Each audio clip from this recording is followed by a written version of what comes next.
James Gunn has many strengths as a filmmaker, but there's one thing he understands better than almost anyone else working in superhero storytelling today: villains. And honestly, it makes perfect sense. If your villain isn't interesting, if you don't have a clear motive, emotional weight, or a worldview that challenges the hero, then your story becomes, well, bland. Without a real threat, even the strongest hero turns into a mediocre one. Gunn gets this.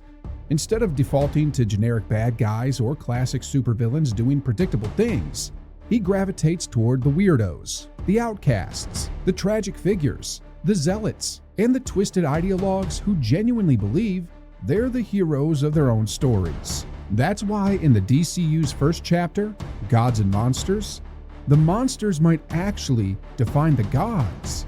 Today we're breaking down every major villain currently revealed in James Gunn's DCU, who they are, where their motives come from, and what role they play in shaping this universe, and how Gunn quietly created a connected villain ecosystem before a Justice League movie ever appears. Stick around until the end, because in about 10 minutes, you'll understand every single villain who matters in the emerging DCU.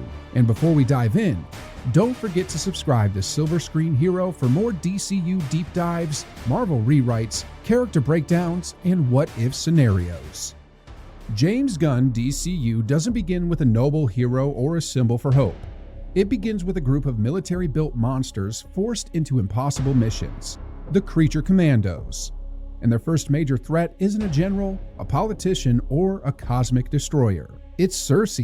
Circe is one of the oldest villains in DC mythology, pulled directly from ancient Greek lore and closely tied to Wonder Woman. But Gunn is reframing her in a way that fits his universe, not as a cackling witch, but as a supernatural wildcard who disrupts the Creature Commandos in ways they cannot predict. In classic DC stories, Circe is a reality warper, a master sorceress, a shapeshifter, and someone who treats humanity like a playground at best and a resource at worst. Gunn's interpretation highlights her as a villain not because she's destructive, but because she has absolutely no reason to value human life at all. And that is a terrifying foundation for a villain. Someone powerful, ancient, and morally detached from the idea of humanity. Circe directly opposes the Creature Commandos' mission, destabilizes global power, and potentially manipulates events to achieve her own unseen agenda. Amanda Waller may control the world's most dangerous monsters, but Circe is the first supernatural force who proves that Waller cannot control everything. A Reddit commenter summed it up perfectly. LOL, does nobody think Circe is being set up for more? Lazy criticism, in my opinion, especially with a confirmed Themyscira project and possibly Legion of Doom or Wonder Woman. 7 episodes, y'all were expecting way too much. Weasel subdued her briefly, but it's not like she was killed by it or something. Circe represents the monsters half of Gods and Monsters. She introduces the mystical side of the DCU long before Wonder Woman appears, and she acts as the first true mythic threat of the universe. But despite her power, she's not the Thanos-level villain of Creature Commandos, because someone else, someone far more calculated, may actually be the true enemy. This villain is the only one who may change everything. Princess Ilana Rostovich isn't a name familiar to most casual fans. She isn't a DC legend like Circe, Lex Luthor, or Darkseid. But in the DCU, she is rumored to be one of the main antagonists of Creature Commandos, and her presence is far more dangerous than any spell or cosmic beam. Unlike Circe, Ilana is not a god, not a witch, not a metahuman. She's far scarier. A human with enormous political influence, legacy power, and zero hesitation. If Circe is mythological chaos, Ilana represents institutional evil. The cold, strategic, elegant kind that wages war from behind silk curtains. She is the type of villain who reminds the audience that the DCU's most terrifying threats don't come from magic, monsters, or aliens, but from people with power. One Reddit user summed her up brilliantly. Clever girl, throwing Rick Flag away to distract him and then following up with a much larger master plan? Clever. She made an excellent villain. Even Waller didn't see that shit coming. Alana stands in stark contrast to the Commandos. They are literal monsters. Vampires, ghosts, experiments, the grotesque, the tragic. She is polite, poised, noble, and utterly ruthless. To her, the Commandos aren't people. They are weapons, tools, or abominations that must be controlled or erased. Circe challenges the Commandos physically. Alana challenges them existentially, forcing them to confront how society sees them and whether they can ever be anything more than freaks, criminals, or state-owned monsters. Her role in the DCU makes one thing extremely clear. Monsters are not the real threat. Humans in power are.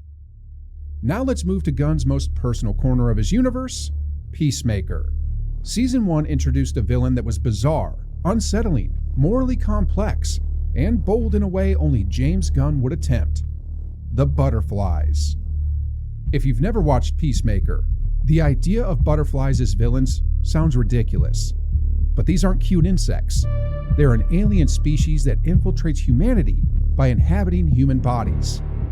And the twist? They genuinely believe they're saving humanity. And in a disturbing way, they might be right. The butterflies see humans as self-destructive creatures who are willingly poisoning their own planet through greed, war, pollution, and political incompetence. Their solution is simple: take over leaders, influencers, and powerful figures, and force humanity into a better future. This creates one of the smartest philosophical dilemmas in the DCU. Peacemaker is a man obsessed with peace at any cost, but the butterflies apply that philosophy more effectively than he does. They force him to confront a brutal question: when does protection turn into tyranny? A Reddit user put it bluntly: they were body snatcher alien bugs. Their intentions were good, but they were still killing people. Even after their defeat, their influence lingers, shaping Peacemaker's worldview and setting up higher stakes consequences in Season 2. But the butterflies weren't the only threat in Peacemaker's life, because sometimes the worst villain is the one who raised you. Not all villains are cosmic, magical, or extraterrestrial. Some villains are painfully human. In Peacemaker Season 1, Augie Smith, also known as the White Dragon, isn't just an antagonist. He is the central trauma of Christopher Smith's entire life. Augie is a racist extremist, a narcissistic abuser, and the blueprint for everything broken inside Peacemaker. His ideology shaped Christopher into a violent man burdened with guilt, confusion, and a twisted understanding of justice. What makes Augie terrifying is not the armor or the followers. It's the emotional damage. He is the voice in Peacemaker's head that refuses to die. Even after his death, Augie still appears to Christopher, a phantom of shame, judgment, and generational trauma.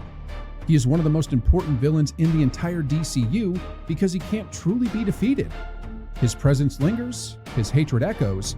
He represents the weight of inherited violence and extremist beliefs passed from parent to child. And Season 2 doesn't give Peacemaker a break. Instead, it forces him to face a villain even more emotionally devastating. This is where things get messy. Season 2 introduces one of Peacemaker's most painful adversaries, Rick Flag Sr., the father of the man Peacemaker killed in the Suicide Squad. If Augie is the villain of Peacemaker's past, Rick Flag Sr. is the villain of his guilt. Peacemaker didn't just kill Rick Flag Jr., he killed a hero, a respected leader, a symbol of integrity. Flag Jr.'s last words, "Peacemaker. What a joke," left a scar that Christopher can't escape. Peacemaker. What a joke. Rick Flag Sr. is dangerous not just because of his training or experience. He is fueled by grief, the grief of a father confronting the man responsible for his son's death. And unlike many villains, his anger is justified. A Reddit commenter captured the weight of his character. Rick Jr.'s murder at Peacemaker's hands is one of the biggest canon events transferring across from the DCEU to the DCU. It seems that Gunn may have had more plans for him, but didn't want to undermine his death. Rick Flag Sr.'s inclusion is a genius narrative choice. He connects the emotional threads of Gunn's Suicide Squad era to the new DCU. forcing Peacemaker to finally confront the one thing he can't punch his way out of: the consequences of his own actions. And now, the villain who needs no introduction. Lex Luthor is Superman's eternal nemesis, not because he's strong, magical, or godlike, but because he's human. But he isn't just any human. He's a genius with enough charisma, resources, influence, and ambition to weaponize public opinion itself. Where Peacemaker battles inner demons, where the Commandos battle literal monsters, Superman battles the villain of the modern age: fear, resentment, and the belief that gods cannot be trusted. Lex Luthor embodies the terror of unchecked power, except he believes Superman is the one with unchecked power. His villainy is ideological. He doesn't just hate Superman as a being, he hates what Superman represents. The idea that a perfect, incorruptible being could walk among humans without dominating them. In the new Superman movie, we saw how deep Lex's paranoia and obsession runs. He memorized command sequences of Ultraman. He rehearsed warfare. He kidnapped Superman's dog. He destroyed his fortress. He dismantled every emotional anchor Superman had. A Reddit user broke down his cruelty brutally. Literally had a guy killed because Superman saved him. Completely random, innocent bystander. Everyone killed in the war was due to this Lex's grudge against Superman. He had a baby kidnapped and held in a box by another man who he hired to kill it. An entire prison cell dedicated to holding a baby hostage.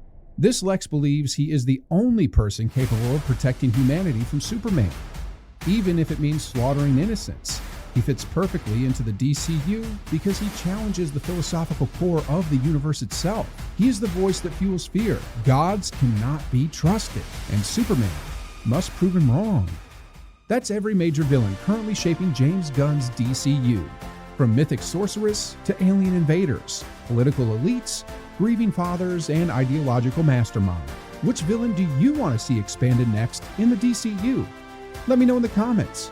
And while you're there, remember to hit the like button and subscribe to Silver Screen Hero for more superhero breakdowns, rewrites, and deep dive storytelling videos.